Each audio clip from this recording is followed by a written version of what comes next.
Entonces ya se ve la diapositiva. Sí, doctor, ya se ve Ya, la diapositiva. gracias. Entonces voy a presentarlo e iniciamos su exposición, ¿sí? Bueno, buenos días nuevamente. Hoy día continuamos con la tercera exposición de obstetricia, que es el tema morfología y fisiología placentaria, que está a cargo del doctor Marco Martina. Doctor, tiene usted uso de la palabra. Gracias, doctora. Queridos alumnos, buenos días.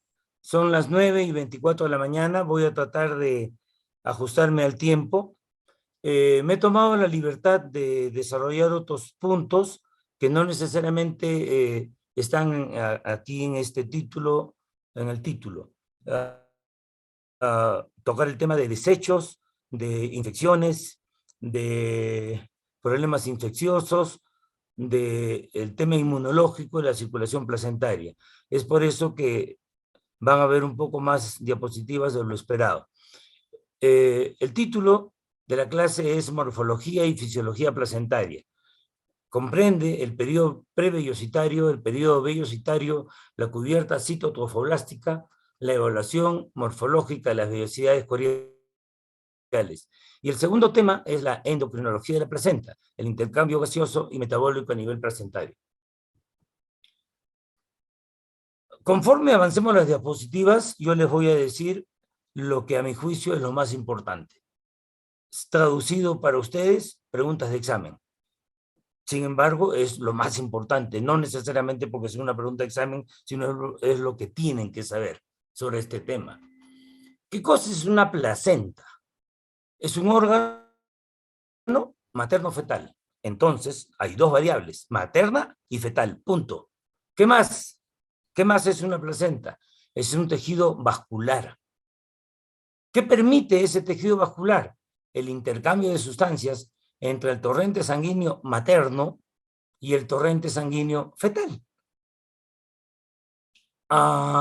Separa la sangre del embrión de la materna. Si bien están íntimamente unidos, no están, o sea, están muy, muy cerca uno del otro, pero no están unidos. No hay continuidad entre uno y otro. Y eso es lo que se llama la barrera placentaria.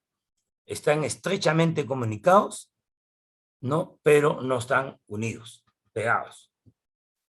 La placenta tiene forma de un disco, con un diámetro aproximadamente de 18 centímetros, con un espesor de 3 a 5 centímetros, un peso de medio kilo, un volumen de 500 centímetros cúbicos, pero miren esto importantísimo, la superficie de intercambio es 14 metros cuadrados, una estructura que tiene 15 a 25 centímetros de diámetro. Eso es lo fundamental. Tiene un lado materno y tiene un lado fetal. El lado materno lo están viendo y me estoy ayudando ahorita con el puntero. El lado materno es donde se encuentra. ¿A quién mira el lado materno de la placenta? A la mamá, pues, materno. ¿Y qué cosas están ahí? Los cotiledones, en número variado.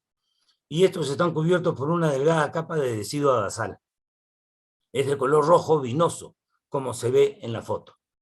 El otro lado es el lado fetal, el que mira al bebé. Y ahí en la foto se ve incluso el cordón umbilical. La placenta está cubierta por completo por la lámina coriónica, donde se observan venas, arterias de grueso calibre, que son los vasos coriónicos. ¿Qué cosa es la placenta entonces? Es una estructura hemocorial. ¿De qué cosa puede venir hemo? De sangre, pues, de hemático. ¿Corresponde a la sangre de quién? De la mamá.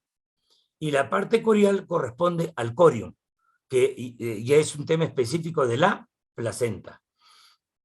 ¿Cuál es la unidad funcional del hígado? El hepatocito. ¿Cuál es la unidad funcional del pulmón? El alveolo. ¿Cuál es la unidad funcional de la placenta? El cotileón, estructuralmente, pero microscópicamente el lobulillo placentario. Esa es la unidad funcional, es como la célula. El desarrollo de la placenta es un proceso que ocurre a medida que el blastocisto se embebe en el endometrio uterino. ¿Qué es embeber? Penetra, ¿no? ¿Y eso cuándo sucede? 6 a 7 días post-fecundación y es mediado por las integrinas. El trofoblasto es la porción embrionaria de la placenta, el componente fetal, y tiene el citotrofoblasto y el sincitio trofoblasto. Yo le pido, por favor, queridos alumnos, que no estén leyendo. Escúchenme. La clase la tienen. ¿Para qué? Para que la estudien, pues. Pero, ¿qué es lo más importante? Los dos son importantes, obviamente, pero el más importante es el sincitio trofoblasto. El citotrofoblasto es una agrupación, un conglomerado de células individuales con actividad mitótica y son mononucleares. Pero el sincitio trofoblasto es el que se encarga de la producción hormonal, progesterona, gonadotrofina coriónicas, etc. Esa es la gran importancia del sincitio trofoblasto y tiene muchísimo que ver en la génesis de la preeclampsia. La formación de la placenta humana se inicia, ¿dónde? En el trofoectodermo. Da lugar a una capa de células del trofoblasto que rodea el blastocisto y se llama el trofoblasto. Pero su nombre lo indica, trofo, fototropismo, ¿no? Que está en dirección a la luz. Trofoblasto tiene básicamente, es inherente la función nutritiva. Su capacidad de invasión hace posible la implantación. ¿Para qué? Para la nutrición y para el desarrollo de las funciones endocrinas. El desarrollo de la placenta es un proceso altamente regulado que es esencial para el crecimiento y desarrollo fetal normal y para el mantenimiento de un embarazo saludable. Hay concepción, hay el huevo fecundado, se implanta y lo primero que tiene que empezar a formarse es la placenta, que es la que se va a encargar de todo hasta un determinado momento. Durante el desarrollo de la placenta hay dos etapas, la primera y la segunda. La primera es la etapa prelacunar, la segunda es la etapa lacunar. La primera comprende del día 6 al día 9 y se forma la pared coriónica. La segunda, la lacunar, es posterior, o sea, del día 9 al día 13. La placenta se forma durante las 3 primeras semanas de gestación y abarca la ventana previa, la implantación y la desidualización. ¿Qué es la ventana previa? Es antes de que se implante. Y si se llama antes de que se implante, es la preimplantación. Eso es cuando viaja. Acuérdense que la fecundación, tercio externo de la trompa, y se queda una semana más ahí y después migra, de tal manera que en el día 21 ya la decidua, el endometrio, ya se preparó para recibir al huevo fecundado. Esa es la etapa de preimplantación o llamada también ventana previa que comprende el viaje del óvulo. La segunda es la implantación, donde el huevo se introduce en la mucosa uterina, y la tercera es la desidualización y es inducida por la progesterona que está siendo producida por el cuerpo lúteo del embarazo, ovario, ¿no? Y esto regula la invasión trofoblástica y la angiogénesis. ¿Por qué la angiogénesis? Porque es la creación de vasos sanguíneos, porque hemos creado vida. Se ha creado una vida potencial que va a demandar crecimiento. Y esto es anabolismo y esto se tiene que expresar a través de un proceso de angiogénesis. El trofoblasto entonces induce cambios en el endometrio para que se forme la decidua. Claro, lo acabamos de decir. Pero a su vez esa decidua tiene tres partes, tres componentes. La capa capsular, la decidua capsular, la decidua basal y la decidua parietal. ¿Qué cosa es la decidua? Es la capa funcional del endometrio, que es la que se desprende durante el parto. El endometrio es al útero no grávido, como la decidua es el endometrio, entre comillas, del útero grávido. ¿Qué cosa es la decidua capsular? Es la que está interpuesta entre la luz del útero y el embrión en desarrollo y cubre el polo embrionario. La capsular es una cápsula. A la derecha vemos la foto, ¿no? Voy a ayudarme con el puntero y ahí dice decidua capsular, la cápsula, como la cápsula de un astronauta.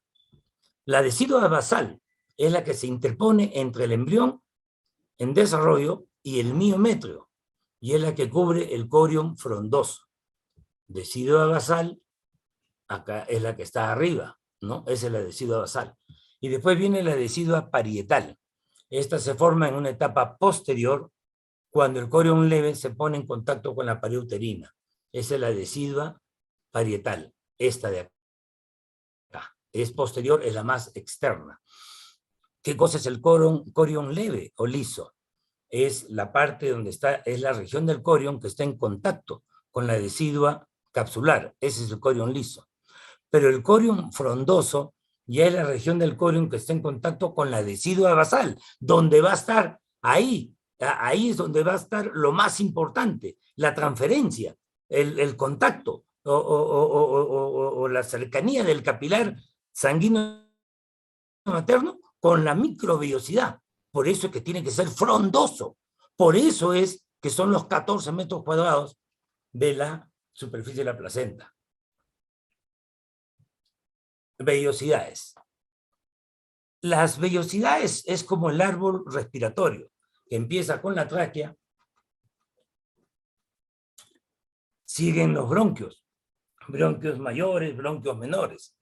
Igual, la vellosidad primaria son esos troncos gruesos que están formados por sincitotrofoblasto y citotrofoblasto, por ambos.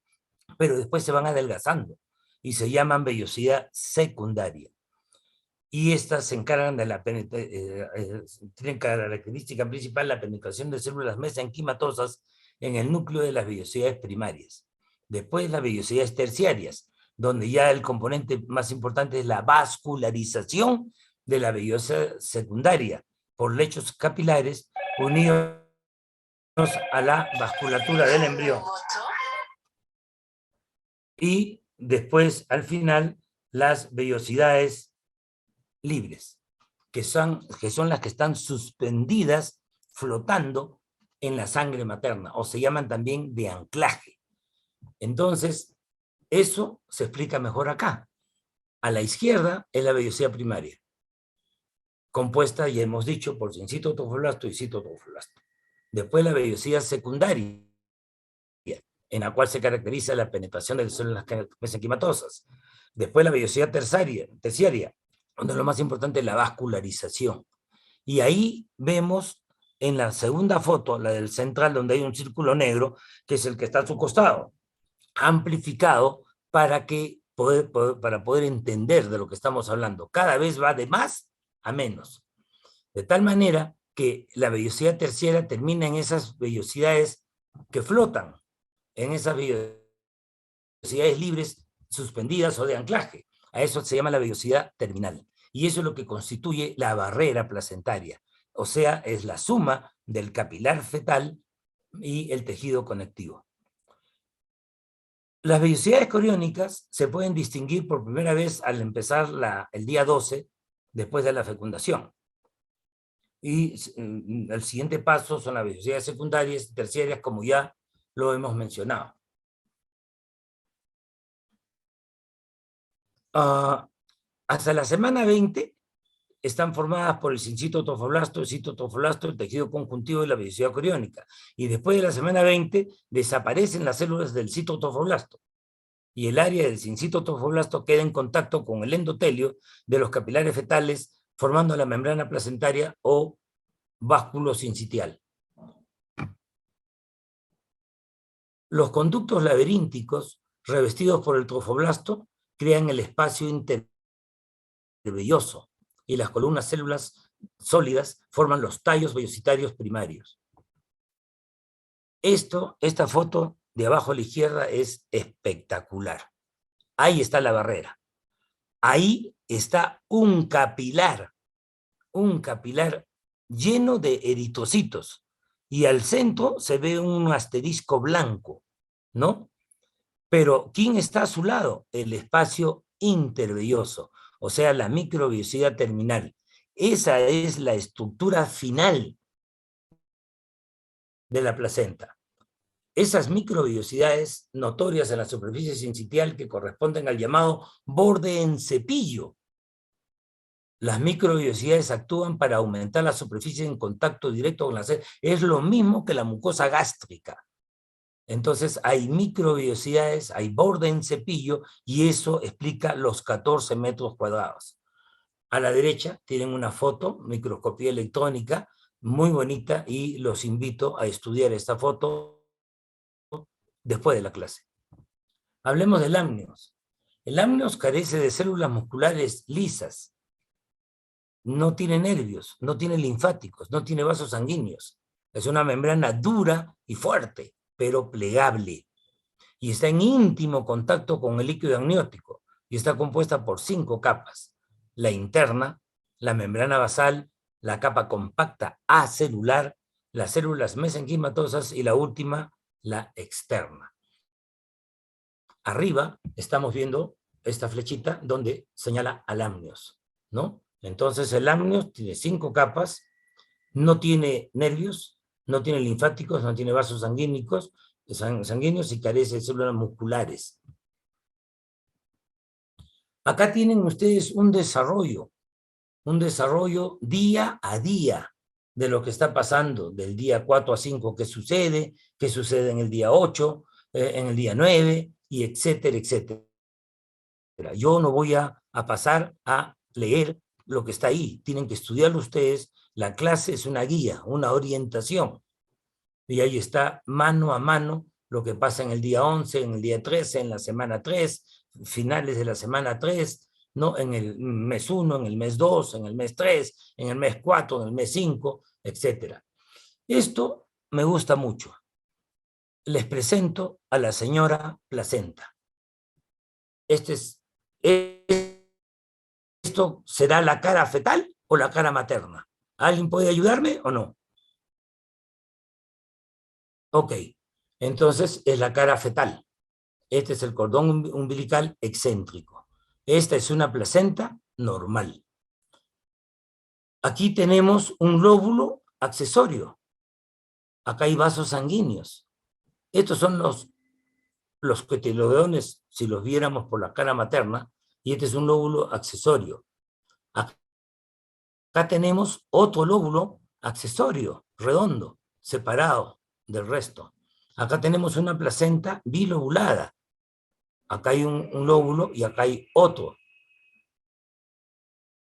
Acá tenemos una trombosis, un trombo, ¿no? Acá tenemos las membranas enrolladas en una pinza. Acá tenemos un infarto. Acá tenemos una corioamnionitis, es decir, una infección de todo este complejo, muy probablemente por una ruptura prematura de membranas. El término actual ya no es RPM, es PROM. PROM, ¿qué significa PROM? Es la ruptura de membranas antes del trabajo de parto. Ese es el término actual. El término sufrimiento fetal agudo también ya no existe. Ahora lo que existe es pérdida del bienestar fetal. Acá tenemos metaplasia, ¿no? Escamosa. Acá tenemos una placenta hidrópica. Hidrópica es la placenta de la mola, de la enfermedad trofolástica gestacional. Son gotas de agua. Acá tenemos una placenta discordante. Vemos una placenta, y esto sucede en los gemelos monocoriónicos, monoamnióticos, cuando hay anastomosis entre uno y otro, y uno parasita al otro. Mientras uno es pletórico, el otro es anémico. Acá tenemos un nudo verdadero de cordón. Si yo tengo un nudo, entonces, ¿en qué se va a traducir el nudo? En isquemia. En isquemia. Acá tenemos imágenes de un hemangioma, ¿no? Acá tenemos un hematoma en el cordón umbilical, imágenes de nudos, ¿no? Acá tenemos un bebé, un óbito, un bebé muerto, ¿no? Vemos el cordón umbilical marrón, ¿no? Y acá tenemos un cordón excéntrico abajo a la derecha, y hay una serie de situaciones en las cuales debe estudiarse la placenta, el cordón, las membranas. Ahí a la izquierda tienen esa lista enorme. Cuando una paciente da a luz, ya sea por parto vaginal o por cesárea, cesárea viene del término latino caesare, que significa cortar. Cesárea no significa que César nació, el emperador César nació por un corte, no, no, es del latín caesare. Entonces, sea como sea el parto vaginal o cesárea, debe estudiarse la placenta siempre. Y si nos responden que todo está normal, bendito sea el Señor, en buena hora. Pero miren la cantidad de condiciones médicas, maternas, que puedan tener efectos potenciales perjudiciales en el bebé. Un embarazo prolongado, un embarazo pretérmino, una fiebre, periparto, un proceso infeccioso, una hemorragia del tercer trimestre, una hemorragia postparto, oligohidramnio severo, etcétera, etcétera, etcétera, ¿no? ¿Qué vemos a la derecha? Vemos la longitud. ¿Cuánto debe medir? Vean el puntero. Una gestación a término, vean el percentil 50. ¿Quién es el 50? El que está a la mitad, pues, ¿no? ¿Cuánto debe pesar? 537, 500 gramos, es lo que les dije, ¿no? Ahí tienen cuánto debe pesar un bebé, la placenta en una gestación con un feto único o con un gemelar, ¿no? ¿Cuánto debe medir? La longitud en una gestación a término, 60 centímetros, más o menos 13. Pero ¿qué sucede si yo tengo circular de cordón? Entonces tengo menos tela, menos cordón. ¿Le puedo dar chance vaginal a una paciente con circular de cordón diagnosticada ecográficamente? Sí. Pero si tienes doble circular de cordón, va a ser bien difícil darle la chance vaginal. ¿Por qué? Porque si se ha enrollado 2 veces, el cordón ya no está midiendo 60 centímetros. Desde la inserción en la placenta hasta el inicio de la primera vuelta, ya pues serán de repente 30 centímetros. Y a la hora que baja el bebé, a la hora que desciende, va a haber isquemia. Por eso está contraindicado el parto vaginal, ¿no? Antes, cuando no existía la ecografía, era un hallazgo. Cuando el bebé salía y nos encontrábamos con que estaba el cuello. Pero ahora, teniendo ecografía, no debería suceder esto. Muy bien, hay formatos. Así como hay consentimiento informado para cada patología y para cada procedimiento, igual hay fichas que se las estoy mostrando, ¿no? Las fichas que cómo deben ser llenadas, todas las características del cordón. Lo que pasa es que no lo hacemos. No lo hacemos, pero estamos detrás de la acreditación, queremos, etcétera, etcétera. Y cuando van a evaluarnos, nos toman la foto y aprobamos, pero termina la acreditación y volvemos a la etapa inicial. O sea, uno siempre se maquilla, cuando esto no debe ser un maquillaje, sino esto debe ser una conducta normal, habitual, ¿no? Y si es gemelos o no, ahí está el twin A, el gemelo A, el gemelo B, etcétera, ¿no? Donde un asistente tiene que ir chequeando, marcando. Es lo mismo que el checklist. El checklist es de vital importancia y nace de la aviación. El piloto le dice al copiloto, ¿está prendido el motor de derecho? Sí. El motor izquierdo, sí. El piloto también sabe que está prendido, pero está chequeando, está verificando. Muy bien, hemos terminado esa primera parte. Vamos a hablar de la parte endocrina. Las hormonas que produce la placenta son un montón, pero cualquier cantidad es un montón. Por ejemplo, gonadotropina corioniculmana, lactógeno placentario, prolactina, relaxina, activina e inhibina, hormona de crecimiento, todas producidas en el citotropoblasto, a excepción de la prolactina. A la derecha tienen la función. ¿Qué función tiene la gonadotropina coriónica? Promueve la angiogénesis. El lactógeno placentario ayuda al crecimiento fetal al influir en el metabolismo materno. La prolactina, la diferenciación celular, etcétera, etcétera. Estudien. Las hormonas que produce la placenta pueden ser esteroideas, peptídicas y otras. Si hablo de las hormonas esteroideas, entonces tengo que hablar de la progesterona, estrógenos y andrógenos. Si hablo de hormonas peptídicas, tengo que mencionar a la gonadotrofina coriónica humana, conocida como HCG, el lactógeno placentario, HPL, la somatotrofina, ¿no? Etcétera. Si hablo de otras hormonas, entonces relaxina, tirotropina, hormona adenocórticotrópica, etcétera. ¿Dónde se producen las hormonas esteroideas? Son derivadas del colesterol. Son moléculas lipofílicas que se unen a proteínas en el torrente sanguíneo y pueden cruzar fácilmente la membrana bilipídica de las células.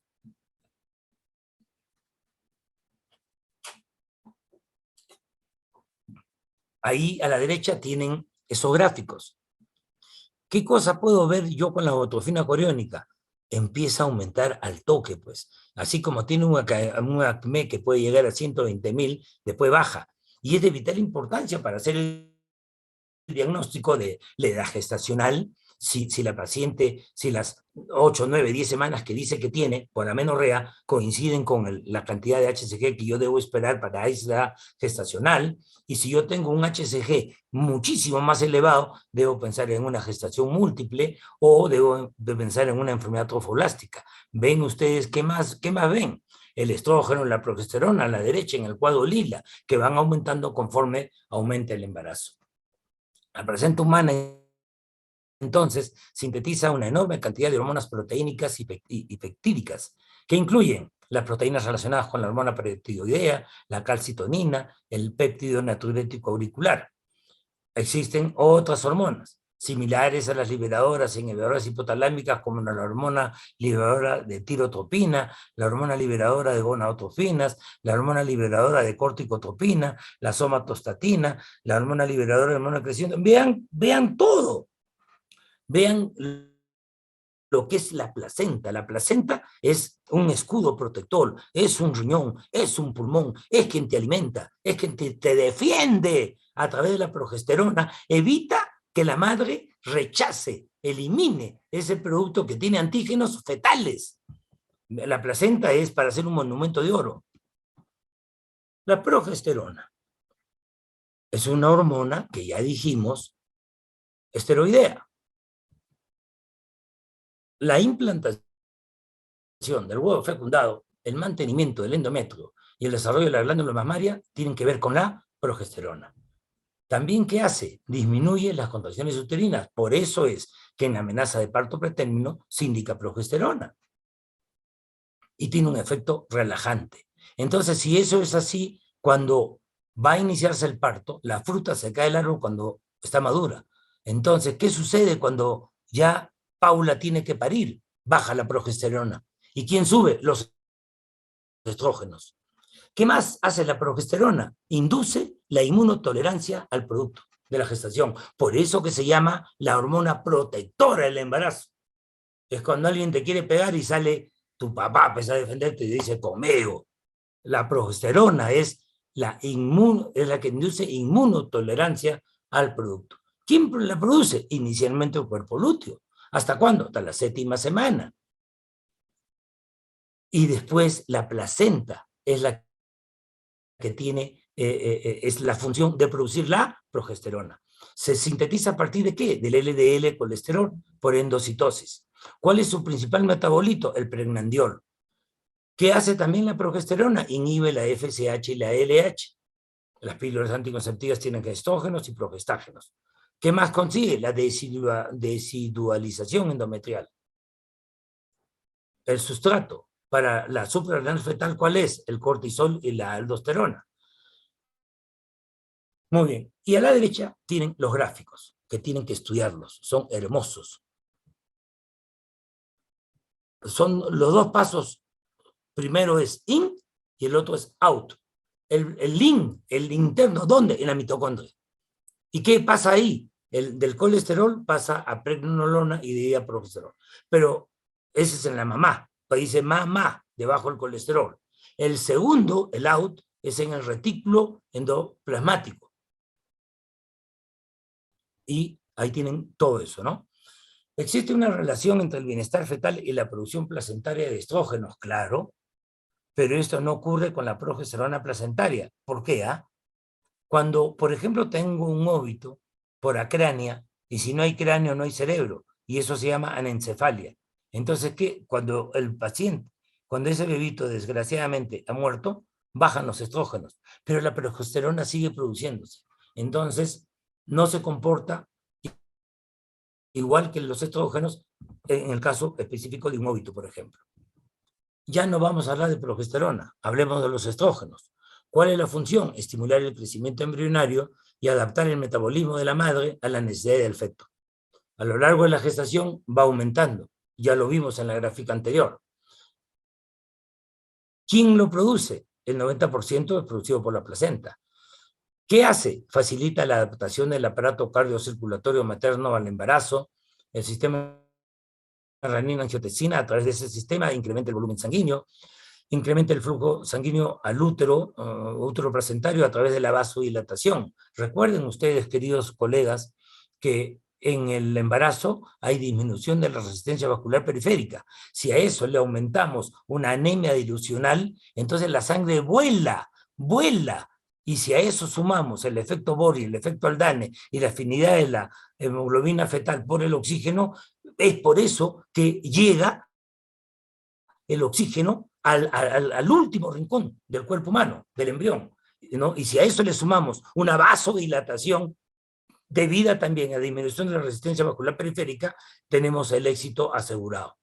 Estimula el desarrollo de la glándula mamaria, estimula el funcionamiento de la suprarrenal fetal, estimula el parto. ¿Por qué? Porque cuando se llega a término, los estrógenos producen la síntesis de la miosina, una proteína contráctil. ¿Y qué cosa hay dentro de la miosina? Los receptores de la ocitocina, ¿no? Si tú tienes una gestación de 20 semanas o 22 y quieres terminar la gestación, no puedes usar oxitocina. ¿Por qué? Porque la oxitocina, los receptores aparecen en la gestación a término. Bueno, esto es todo lo que hace los estrógenos. Retención hídrica, regulación de la contracción uterina, relajación de ligamentos pélvicos, etc. Y a la derecha tienen los cuadros que explican todo lo que estoy diciendo. Ahí está cómo se produce. Son secretados por el cuerpo lúteo y las cortezas, así como por la placenta. Habíamos dicho que el 90% era por la placenta, ese 10%, ahí ya tienen la respuesta. La HCG estimula la síntesis de estrógeno en la placenta, donde el sincitotrofoblasto lo produce en grandes cantidades. La placenta por sí sola no es capaz de producir estrógeno de nuevo, ya que no puede hidroxilar los esteroides C21 en la posición C17. El torrente sanguíneo materno, y principalmente el fetal, que perfunde la placenta, proporciona el sulfato de hidroepiandrosterona, ¿no? Que es el sustrato del estriol. La placenta produce cantidades enormes de estrógeno mediante precursores sanguíneos, ¿no? Proporcionados por la glándula suprarrenal. Entonces, la glándula suprarrenal fetal, como la hipófisis fetal, tienen vital importancia. Vital importancia. ¿Y dónde se expresa esto? En el inicio del trabajo de parto. Porque todo tiene que ver con el tema hormonal. Ahí tenemos la fórmula del estrógeno, la fórmula del progesterol, las curvas, ya lo mencionamos esto, la gonadotrofina coriónica humana que está en rojito, progesterona y estrógenos que va aumentando. Gonadotrofina coriónica humana es una glucoproteína, al igual que la LH, FSH, TSH, son primas hermanas, igualito como la ocitocina y la vasopresina. La hipófisis tiene la adenohipófisis que está delante y la neurohipófisis que está detrás. La neurohipófisis produce ocitocina y vasopresina y son primas hermanas porque comparten 8 aminoácidos en común. Por eso es que cuando se da ocitocina en dosis elevadas, 60 unidades, por ejemplo, y grandes volúmenes, puede provocar retención hídrica, que lo haría la vasopresina. ¿Por qué? Porque son primas hermanas, pues. La gonadotrofina coriónica humana es prima hermana también de la LH, FSH y TSH. ¿Qué cosa hace? Mantiene el cuerpo lúteo gravídico, acción luteotrófica. O sea, hay cuerpo lúteo, hay fecundación, hay cuerpo lúteo, sí. ¿Y quién lo mantiene vivo? al cuerpo lúteo gravídico, la gonotrofina coriónica humana. Entonces es específica del ser humano y del corio. Tiene la acción lutotrófica, es el rescate y mantenimiento, ¿no? ¿Qué más hace? La síntesis de progesterona. Pues claro, porque la progesterona va a ser producida por la placenta 90%, pero después. Pero inicialmente yo necesito que alguien me dé la mano. ¿Quién es la que te da la mano? La gonotrofina coriónica humana. ¿Qué más hace? La esteroidogénesis. Tiene acción tirotrófica. Es la promoción de la secreción de relaxina. Y la relaxina es importante, claro, para el parto, para relajar la sínfisis del pubis y la articulación sacroiliaca. ¿Se dan cuenta? Nada está por gusto. Todos tienen un diseño maravilloso. Detectable entre el 5º y 9º día postconcepción, su producción máxima entre los días 40 y 60, ¿no? Desciende su producción a partir del 3er mes de embarazo, donde ya cumplió. ¿Qué tenemos que decir la gonotrofina coriónica humana? Gracias, ya cumplió, ¿no? Tiene la subunidad alfa y la subunidad beta, de tal manera de que es sine qua non para hacer diagnóstico de embarazo, ¿no? ¿Aumenta cuándo? En un embarazo múltiple, en una eritrobastosis fetal, en una enterofilástica conocida como la mola hidatidiforme, y disminuye, por ejemplo, en un aborto, en un embarazo ectópico. Es una hormona peptídica, y ahí tenemos el gráfico su comportamiento. Promueve la producción de progesterona, proviene la luteólisis. Claro, pues ¿cómo va a permitir la destrucción del cuerpo lúteo si al contrario lo está cebando, lo está alimentando para que pueda sostener el embarazo? ¿Me entienden? Estimula el crecimiento uterino para que sea paralelo al crecimiento fetal, suprime las contracciones miometriales. O sea, la progesterona no es la única que te inhibe las contracciones, también la gonotrofina coriónica. Envía señales al endometrio para permitir la implantación mediante una acción paracrina, ¿no? El lactógeno placentario humano, su nombre lo dice todo. Si yo digo fiebre tifoidea, ¿qué tiene que tener la paciente? Fiebre, pues. Si yo digo lactógeno placentario humano, ¿quién lo produce? La placenta. ¿Y es específico del ser humano? Claro, pues se llama humano. Hormona de crecimiento coriónica, se llamada también la somatotropina coriónica, similar a la prolactina. Promueve el anabolismo fetal. Es una hormona angiogénica. Tiene acción metabólica, acción somatotrófica, acción luteotrófica, acción lactotrófica. Mantiene el suministro constante de glucosa, estimulando la lipólisis materna. Esta es una maravilla, el lactógeno placentario humano, ¿no? ¿Se eleva cuándo? Ahí está la foto de en medio, en la mola, ¿no? En la mola. Hablamos de la relaxina, hablamos de la hormona liberadora de corticotropina, etcétera, ¿no? La relaxina producida por el cuerpo lúteo actúa sobre el miometrio, promueve la relajación y la inmovilidad del útero en etapas tempranas. Pero al final, ¿qué hace? Relaja el cuello uterino para facilitar su dilatación, facilitando la apertura del canal del parto, ¿no? Y acá a la derecha es lo más importante, la CRH. La hormona es sintetizada por el sincito tofolasto, se encarga de la inducción de relajación del músculo liso en tejidos vasculares y miometriales. Es la que inicia el parto. Por eso es la que despierta y da inicio al reloj placentario. Se ha propuesto que la CRH puede intervenir en el inicio del parto. La CRH secretada en la circulación materna impulsa una mayor producción de cortisol, la maduración del pulmón fetal y una mayor producción de surfactante. Tiene que ver con la maduración pulmonar también. Después tenemos la inhibina A, la activina A, que son hormonas que también tienen que ver, ¿no? Tienen que ver, y esto en el ciclo menstrual. Acuérdense, inhibina A, la activina A.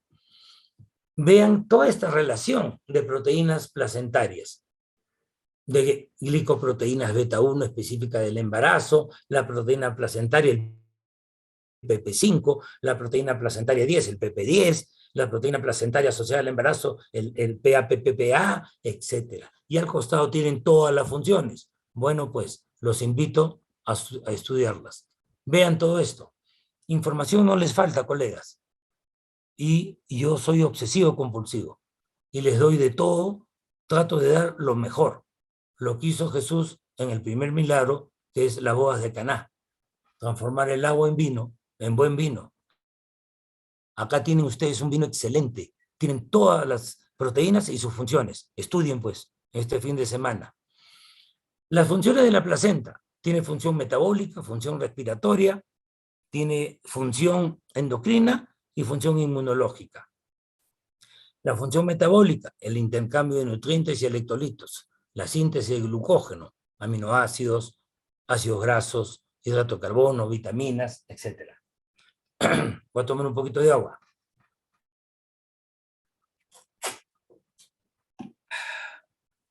Ya. Entonces, la función respiratoria, el intercambio o transporte de gases. ¿Qué cosa? ¿Qué gases? Oxígeno, pues. ¿A quién? Al bebé. ¿Y hay un gas que le hace daño al bebé? Sí, ¿quién es? El CO2. ¿Y dónde pasa el CO2? A la mamá. Entonces, intercambiaron. Punto. La función metabólica, nutrientes. ¿De quién? De la madre al bebé. Pero a su vez, el bebé va a producir urea, por ejemplo. Lactato. Entonces, el bebé le da a su mamá para que su mamá lo elimine.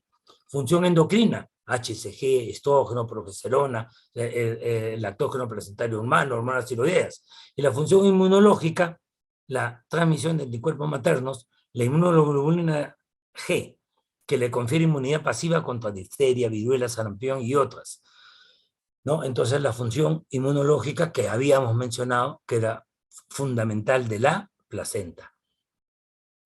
La capa del sincito trofoblasto, o sea, las microbiosidades, es el sitio principal del intercambio de nutrientes, lo dijimos, y dijimos que el sincito trofoblasto su función era nutritiva, y no solamente nutritiva, sino endocrina.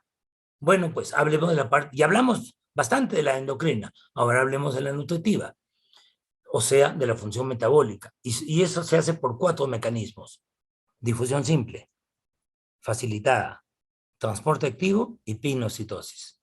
Las dos primeras, simple y facilitada, sin costo.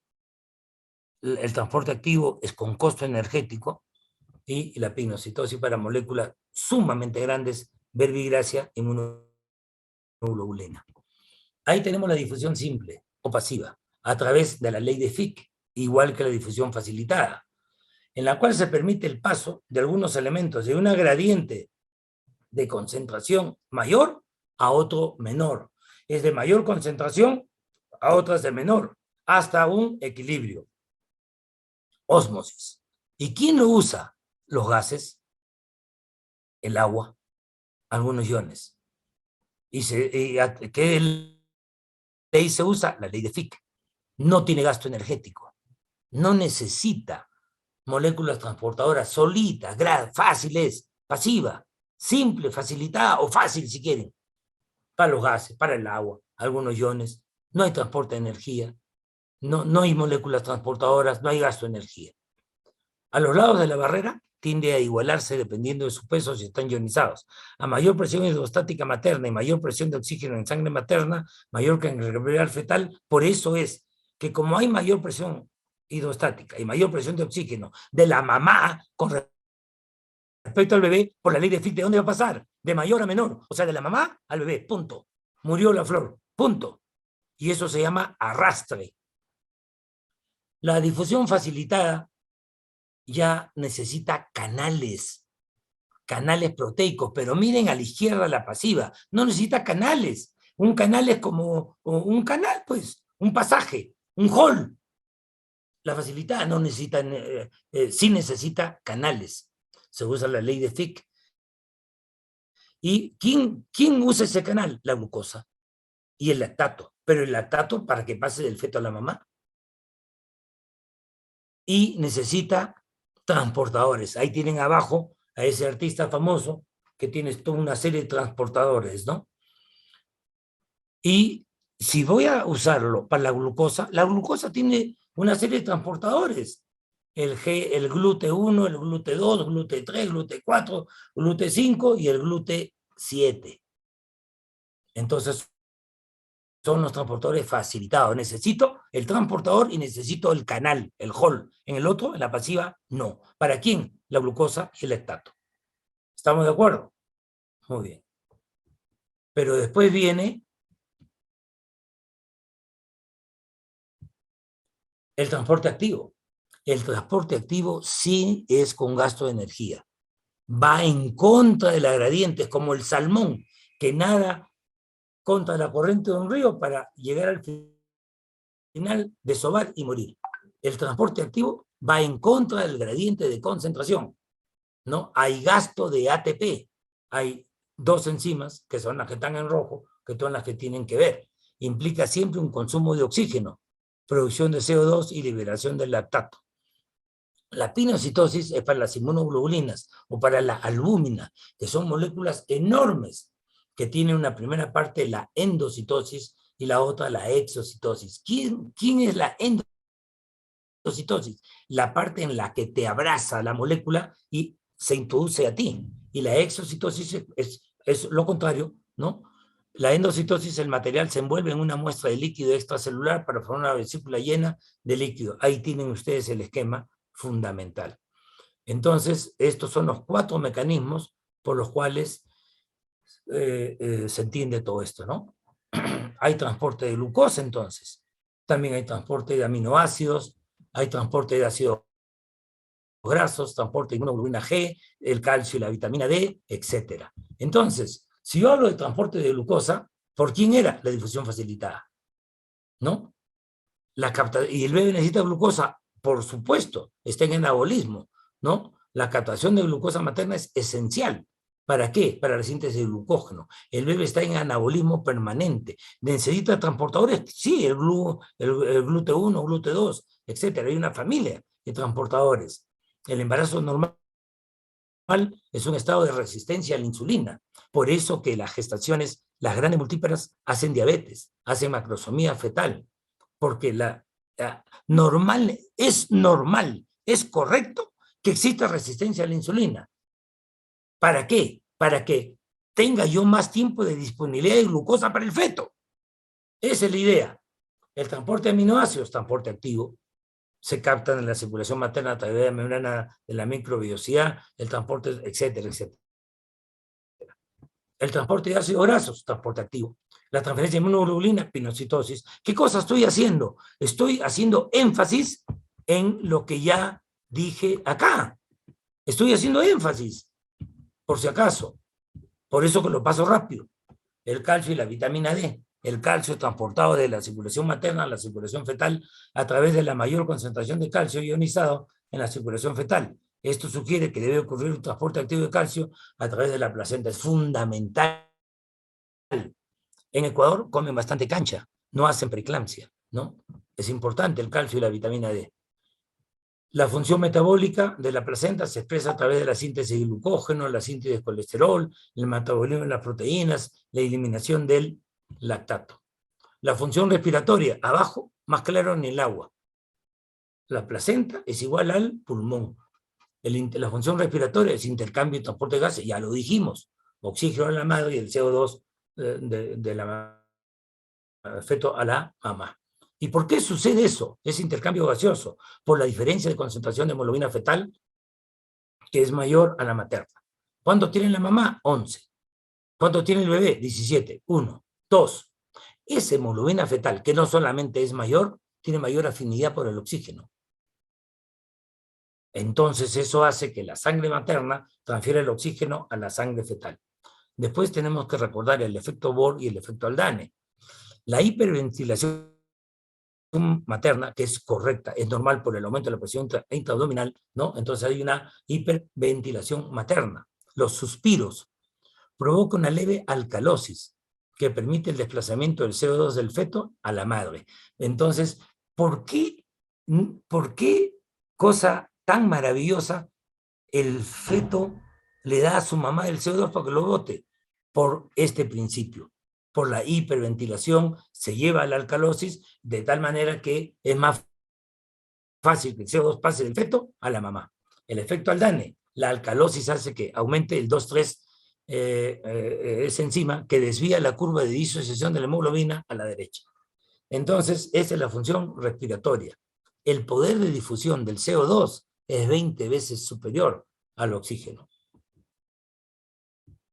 La función inmunológica, ya le hemos dicho, el embarazo es una suerte de un injerto fetal semihalogénico, donde el feto y la placenta contienen antígenos determinados paternalmente, ¿no? Extraños a la madre, pero a pesar de eso no hay rechazo, ¿no? No hay rechazo por la función de la progesterona. Estoy en clases. ¿Ya? Disculpen, estoy en un hotel y bueno, querían limpiar la habitación. La producción de anticuerpos en bloque por la madre protege al feto del rechazo. Dan inmunidad contra la difteria, tétanos, viruela, influenza. El feto produce solamente pequeñas cantidades de anticuerpos. ¿Por qué? ¿Cuál es otra ventaja para que no haya rechazo? El sistema inmunológico del bebé es inmaduro.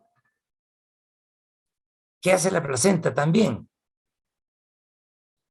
La transferencia placentaria de anticuerpos maternos le otorga cierta inmunidad pasiva. Otro. La capa de Nictabusch, que interviene la decidua basal y citotofoblasto, probablemente inactiva la propiedad antigénica de los tejidos. Miren cómo todo se ha diseñado de tal manera que fisiológicamente se evite el rechazo. Esa es la función inmunológica. ¿Qué protege específicamente entonces? El cintrito tofoblasto de la vida periódica carece de antígenos. ¡Qué maravilla!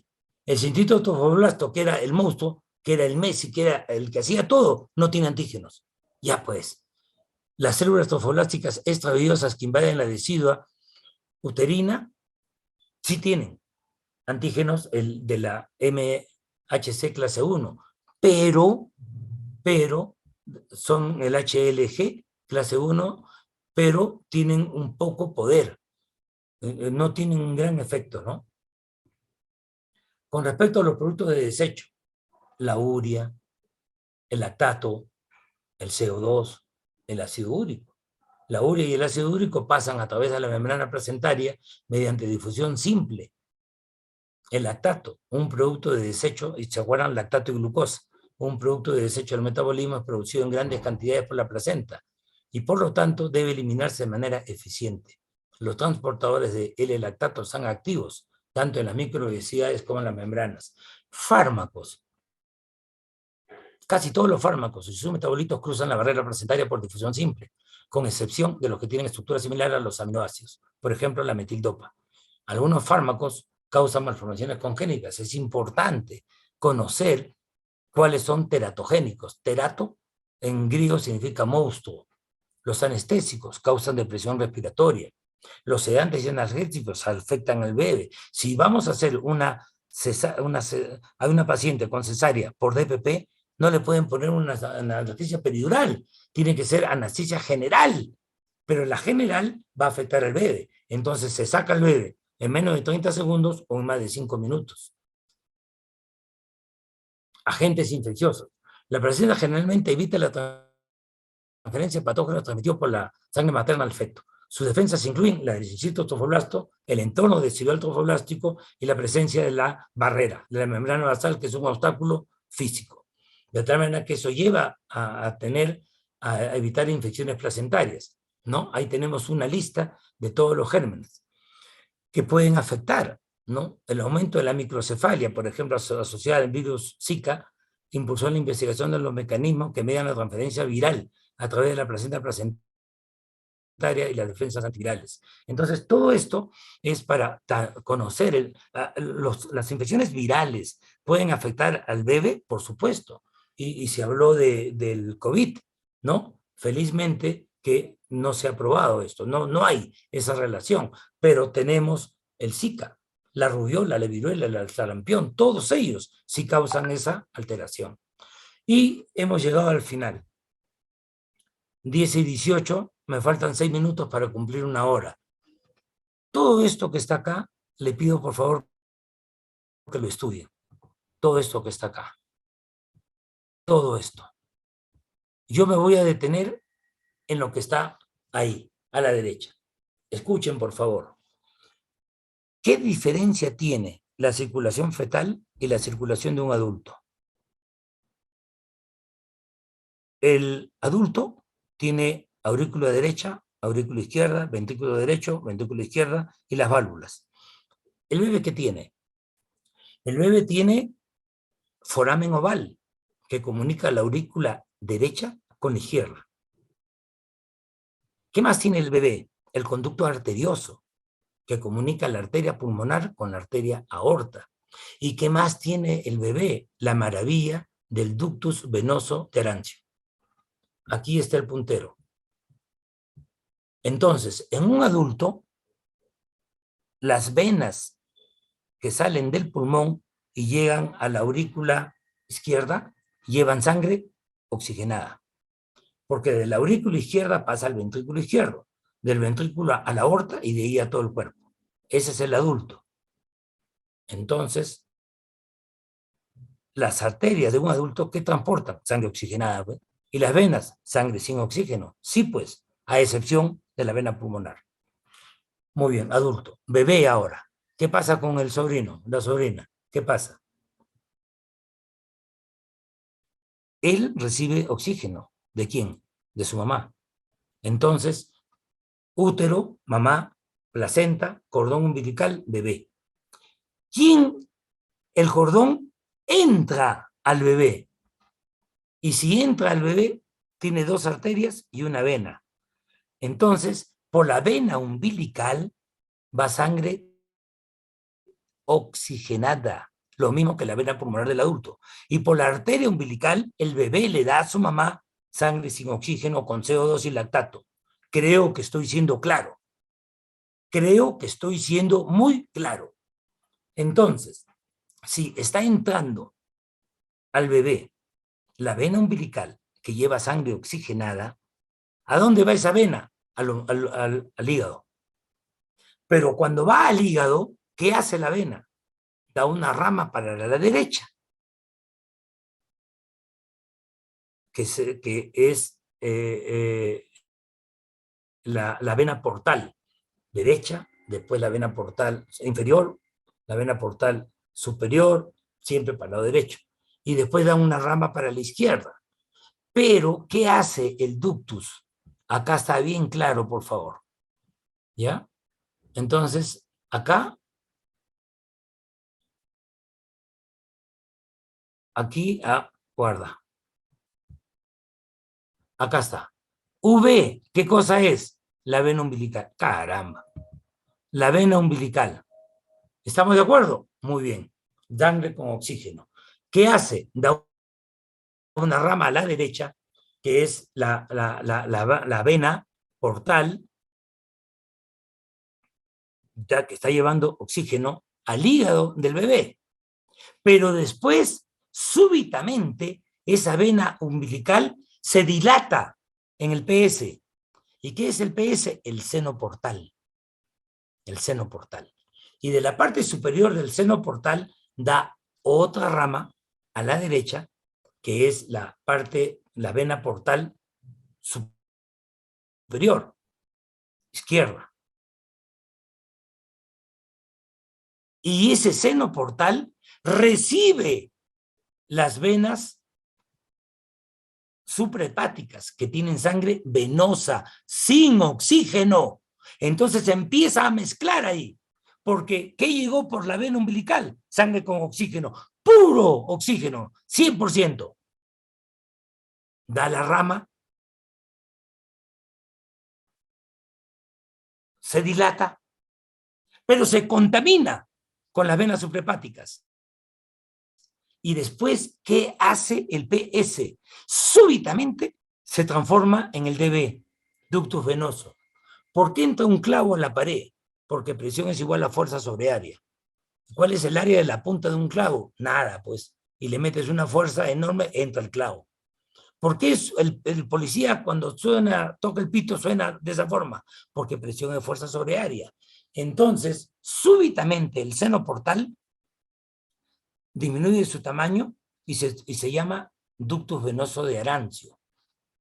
Pero ahí ya que llegó sangre oxigenada y sangre sin oxígeno, pero que tienen diferente velocidad.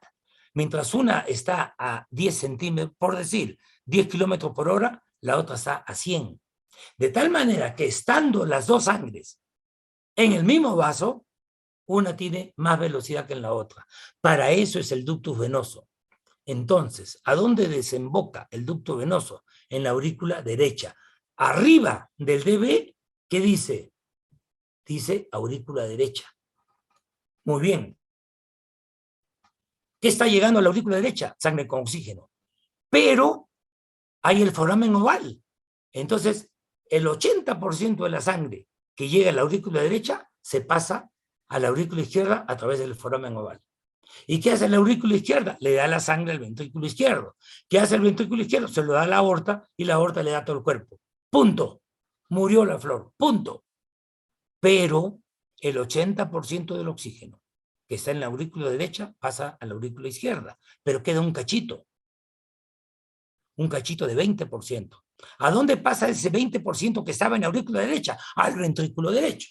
¿Y qué sale del ventrículo derecho? La arteria pulmonar. ¿Y la arteria pulmonar a dónde va? Al pulmón. Pero el pulmón del adulto se encarga del oxígeno. El bebé no, porque su pulmón está inmaduro. Entonces, existe el conducto arterioso, que hace que ese cachito de 20% que está en la arteria pulmonar pase a la aorta. ¿Para qué? Para que el 100% de la sangre oxigenada que salió de la vena umbilical vaya de su mamá, pasa el bebé. Entonces, les acabo de resumir todo esto. 1, 2, 3, 4, 5 y 6. Les acabo de resumir todo lo que está escrito. Repito, la mamá alimenta a su bebé y le da oxígeno a través de la vena umbilical. Por favor, le está llevando alimentos. En la sangre va todo, pues. Va todo el alimento, va todo el papeo, todo. Oxígeno. Al hígado del bebé. Ese hígado, esa vena umbilical se dilata en el seno portal.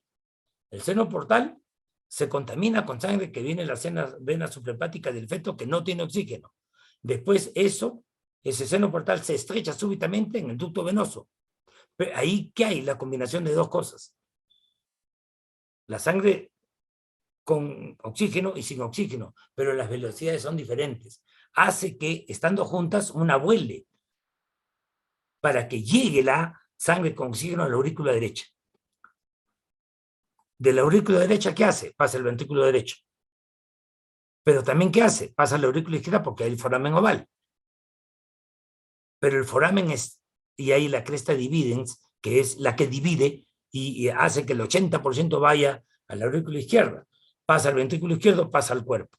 Ese 20%, ese cachito que sobró y se quedó en la aurícula derecha, pasa al ventrículo derecho.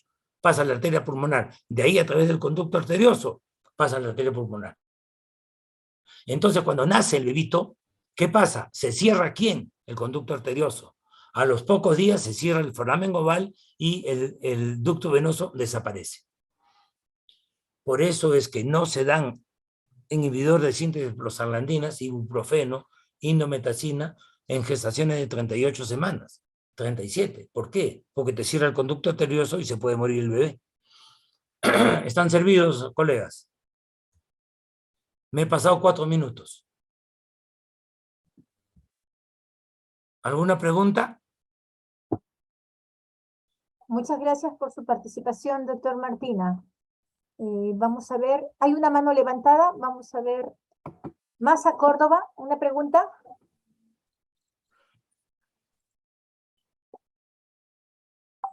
En el chat de momento no veo preguntas. Masa Córdoba levantó la mano, pero creo Ya, que doctora, no. si no hay preguntas, El estoy doctor, muchísimas gracias, doctor, por su participación. a Tenga usted, buen día. a usted. Hasta luego.